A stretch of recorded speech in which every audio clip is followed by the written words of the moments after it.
আজকে আমি রান্না করব ফুলকপির অমলেট। ফুটন্ত জলে ফুলকপিকে ফেলে 1 মিনিট সেদ্ধ করে নেব। আর ফুলকপিতে প্রচুর বীজ থাকে, বীজটাও কেটে যাবে। ফুলকপি খেলে গ্যাস হয়, এইভাবে করে খেলে গ্যাস হবে। ঠান্ডা হয়ে গেলে গ্রেটার দিয়ে এইভাবে গ্রেট করে নেব। গ্রেট করা হয়ে গেছে। আমি এখানে 2টো ডিম দিয়েছি, ডিমের মধ্যে ফুলকপি দিয়ে দেবো শুকনো লঙ্কার গুঁড়ো, একটু হলুদ গুঁড়ো, একটু ভাজা জিরে আর স্বাদ মতো লবণ দিয়ে ভালো করে ফেটে নেব। দিয়ে দেবো একটু ধনেপাতা কুচি দিয়ে আর একটু ভালো করে ফেটে নেব। এবার কড়াইয়ে পরিমাণ মতো তেল দিয়ে ডিম ফুলকপি ছেড়ে দিন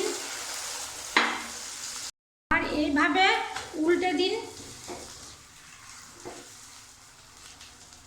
ফুলকপির অমলেট এভাবে একবার বানিয়ে খান। আর ভালো লাগলে আমার চ্যানেলটি সাবস্ক্রাইব করে আমাকে সাপোর্ট করুন।